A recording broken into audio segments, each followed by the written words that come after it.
कुछ अनसुनी कुछ अनकही कहानियाँ। हर कहानी कुछ कहती है। आइए सुनते हैं आज की कहानी क्या कहती है। आज की कहानी है सत्य और असत्य। धर्मचंद और करमचंद दोनों बड़े ही घनिष्ठ मित्र थे, जिनको उनके छोटे से शहर में सदा इकट्ठा देखा जाता था।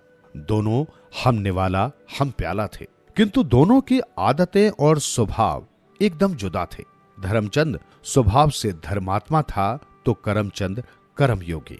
वो सदा उल्टे सीधे कर्म करके धन कमाने की बातें सोचता रहता। वो नगर सेठ तुलाराम जैसा बनने की सोचता रहता था। यही बातें वो अक्सर धर्मचंद से कहता था, मैं अमीर बनना चाहता हूँ। एक दिन उसने अपने दोस्त धर्मचंद से कहा कि यदि हमें धनवान बनना है तो हमें किसी दूसरे शहर में जाना होगा। इस शहर में तो हम शायद कुछ नहीं कर पाएंगे। धर्मचंद के घर में तो गरीबी का नंगा नाच होता था। वो भी चाहता था कि इतना धन तो कमा ही लाएं कि गुजारे लायक घर में हर चीज उपलब्ध हो। इस शहर में उनके करने के लिए कुछ नहीं रहा। यही कारण था कि उसने अपने मित्र करमचंद की बात मान ली। दोनों मित्र धन कमाने के लिए परदेश चले गए। इस नए शहर में तो उन्हें कोई भी काम करने में शर्म नहीं थी। फिर वे एक दूसरे की भावना को भली भांति जानते थे, इसलिए मिलजुल कर रात दिन खूब परिश्रम करने लगे। इस परिश्रम का ही ये फल था कि एक साल में उन्होंने बहुत सारा धन कमा लिया। एक वर्ष के पश्चात उन्हें घर की भी याद आने लगी थी। माँ बाप भाई बहन सभी तो याद आ रहे थे। फिर जिस काम के लिए वे घर से निकले थे वो काम भी पूरा हो गया था। यही कारण था कि उन्होंने वापस घर जाने का फैसला कर लिया। रुपयों को इकट्ठा करके उन्होंने एक बड़ी थैली में डाला और उस थैली को कपड़े की गठरी के अंदर खूब अच्छी तरह से बांध दिया, ताकि कोई चोर उसे चुरा न ले। क्योंकि उनके रास्ते में एक जंगल पड़ता था, इसलिए उन्हें अपने धन को और भी अधिक सुरक्षा से रखना पड़ रहा था। जब वे उस जंगल को पार करने वाले थे तो रात हो गई। वे लोग अपने गांव से अधिक दूर नहीं थे।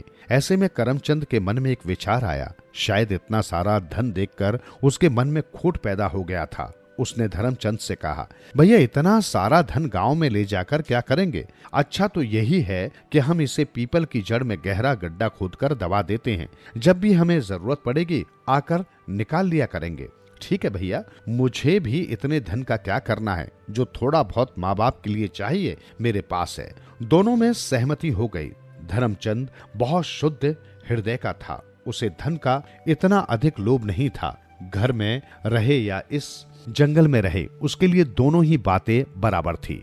उसने करमचंद से कहा, भाई जब हम इस धन को मिलकर कमाते थे तो मैंने तुमसे उस समय भी कोई हिसाब नहीं पूछा था। अब तुम अपने हाथों से इसे वृक्ष के नीचे दबा दो। जब भी हमें जरूरत पड़ेगी निकाल कर बांट लेंगे।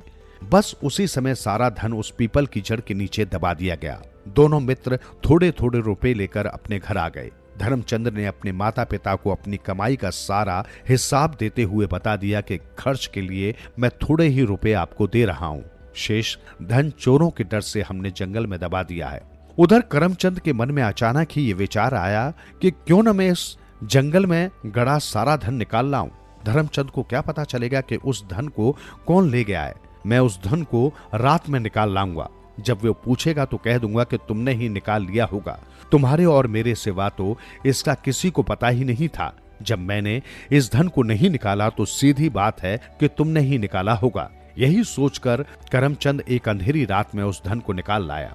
कुछ दिनों के बाद करमचंद ने धर्मचंद को बुलाकर कहा, भैया हम क्यों न उस धन को निकालकर आधा आधा बांट ले। जंगल में इतने दिनों तक उसे ऐसे ही पड़े रहने देना ठीक नहीं है। कभी भी कोई चोर हाथ मार सकता है। धर्मचंद ने उसकी हाँ में हाँ मिला दी। उसका मन साफ था तो उसे कहना क्या था। अब दोनों मित्र उस पेड़ के नीचे पहुंचे तो करमचंद ने पहले धर्मचंद से ही कहा कि तुम ही खोद कर धन निकालो, फिर आधा आधा बांट लेंगे। धर्मचंद मिट्टी खोदने लगा। वो काफी देर तक खोदता रहा, मगर वहां क्या था जो उसे मिलता। करमचंद, इसमें तो हमारा धन है ही नहीं, कौन ले गया उसे? मैं क्या जानूं भैया, मैं तो उस दिन के बाद से इधर आया भी नहीं। ये सब कुछ तो मैंने तुम्हारे विश्वास पर ही छोड़ा हुआ था। धर्मचंद, अधिक स्याने मत बनो और मुझे इतना पागल भी मत समझो जो ये भी न समझ सकता कि उस धन को तुम निकाल कर ले गए हो, क्योंकि उस धन का तुम्हारे और मेरे सिवा और किसी को पता ही नहीं था। जब मैंने उसे नहीं निकाला तो फिर बात साफ है कि तुमने ही उसे निकाला है। करमचंद, ये तुम क्या कह रहे हो? वही जो सत्य है जिसे तुम मुझसे छुपा रहे हो। भैया करम, मैं तुम्हारे साथ धोखा करूंगा या चोरी करूंगा? नहीं नहीं, ऐसी तो मैं कल्पना भी नहीं कर सकता। धर्मचंद, चोरी तो तुमने ही की है। नहीं, मैंने अपने जीवन में कभी झूठ तक नहीं बोला, तो चोरी कहां से करूंगा? सारे चोर ऐसे ही कहते हैं। अब इसका फैसला तो राजा के सामने ही होगा। मैं तुम्हें इतनी आसानी से धन नहीं हड़पने दूंगा। धर्मचंद, क्रोध से भरा करमचंद राजा के पास चला गया और नकली आंसू बहाता हुआ बोला, मैं तो लुट गया महाराज, बर्बाद हो गया। मेरी जिंदगी भर की कमाई मेरा ही मित्र चोरी करके अपने घर ले गया। राजा ने पूरी बात सुनकर उसी समय सैनिकों को बुलाकर कहा कि जाओ धर्मचंद को पकड़ कर लाओ। बेचारा भला इंसान धर्मचंद, जो अपना धन भी गवा बैठा था और साथ में चोर भी बना, शीघ्र ही राजा के सामने खड़ा था। उसकी आंखों में बेबसी के आंसू झलक रहे थे, परंतु वो बेचारा कुछ भी नहीं कह पा रहा था। पापी के आगे धर्म क्या कर सकता है? धर्मचंद कुछ नहीं बोल रहा था, जबकि करमचंद जोर जोर से कह रहा था, यही है वो चोर जिसने मेरा दोस्त बनकर मुझे लूट लिया, मेरी सारी कमाई अपने घर ले गया। धर्मचंद ने रोते रोते कहा, महाराज, मैं निर्दोष हूँ, मैं चोर नहीं हूँ। मैंने जीवन भर किसी का एक पैसा भी चोरी नहीं किया। राजा ने उन दोनों की ओर देखा और फिर कुछ देर तक सोचने के बाद अपना फैसला सुनाते हुए कहा, देखो धर्मचंद और करमचंद, तुम दोनों में से कोई भी अपने को चोर मानने के लिए तैयार नहीं। अब इसका एक ही तरीका है। क्या है महाराज? दोनों एक साथ बोल उठे, हम उस पेड़ के पास स्वयं जाकर पूछेंगे कि असली चोर कौन है। हाँ हाँ महाराज, मुझे मंजूर है। धर्मचंद झट से बोल उठा, वो पीपल का वृक्ष है, पीपल में देवता का वास होता है, ईश्वर कभी झूठ नहीं बोलते। हाँ हाँ महाराज, मुझे भी मंजूर है। करमचंद ने भी सीना ठोककर कहा। दोनों ही इस फैसले से खुश नजर आ रहे थे। धर्मचंद का तो यही विश्वास था कि पीपल का पेड़ तो देवता होता है, वो तो कभी झूठ नहीं बोल सकता, और करमचंद, उसे ये विश्वास था कि मैंने चोरी की है तो इस चोरी की रकम को हजम करने की शक्ति भी मेरे पास है। उसने घर आते ही अपने पिता को सारी बात बताई। पिता भी तो आखिर चोर का ही बाप था, धन तो उसने ही छुपा कर रखा था, फिर वो अपने बेटे से अलग कैसे हो सकता था?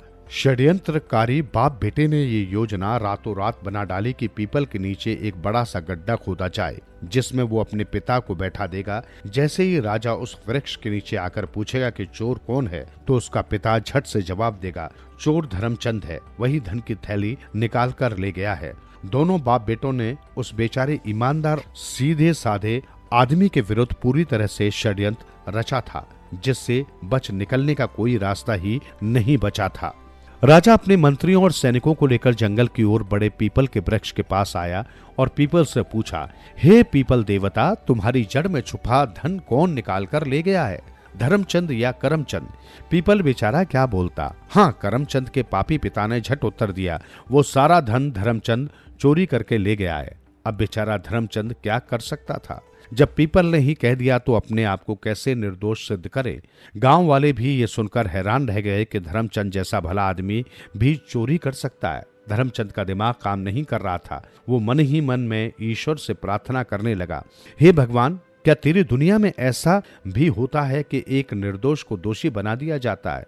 हे प्रभु, यदि सत्य की सदा जीत होती है तो फिर आज आप ही मेरी सहायता को आओ। लोगों को ये चमत्कार दिखा दो कि सत्य की विजय होकर रहेगी।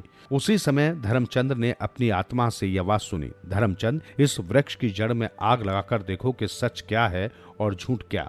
उसी समय धर्मचंद ने आसपास से सूखी लकड़ियां इकट्ठी करके पेड़ की जड़ में रख दी, फिर उसमें आग लगाने की तैयारी करने लगा तो करमचंद ने चिल्लाकर कहा, अरे ओ मूर्ख, ये तू क्या करने जा रहा है? पीपल देवता को आग लगा रहा है, ये तो महापाप है। जो पीपल झूठ बोले उसे मैं देवता नहीं समझता, इसलिए इस पीपल की अग्नि परीक्षा भी लेनी जरूरी हो गई है। तभी करमचंद फिर जोर से चिल्लाते हुए राजा की ओर मुंह करके बोला, महाराज, इस पापी चोर को रोको, पीपल में आग लगाना तो महापाप है। इससे पहले कि राजा कुछ बोलता, धर्मचंद उन लकड़ियों को आग लगा चुका था। सब लोग आश्चर्य से उसकी ओर देख रहे थे। पीपल की जड़ में आग लग गई, सूखी लकड़ियां धू धू कर जल उठी। उसी समय आग में से करमचंद के दुष्ट बाप की चीखने की आवाज आने लगी, बचाओ बचाओ, मैं मरा। राजा ने सैनिकों से कहा, इस आदमी को बाहर निकालो। इस आग में से एक अधचले आदमी को बाहर निकाला गया। गांव वालों ने झट से उस आदमी को पहचान लिया। अरे दीपचंद, तुम इस आग में? सबके मुंह खुले के खुले रह गए। मगर ये सब क्या है दीपचंद, तुम आग में क्यों जले?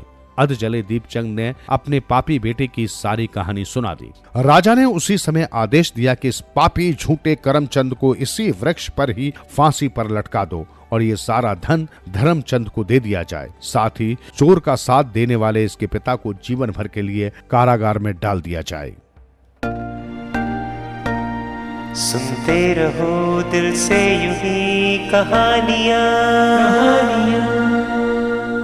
कहानियां आपकी, हमारी और सबकी, जो दिलों को छू लेती है। सुनते रहें कहानियां।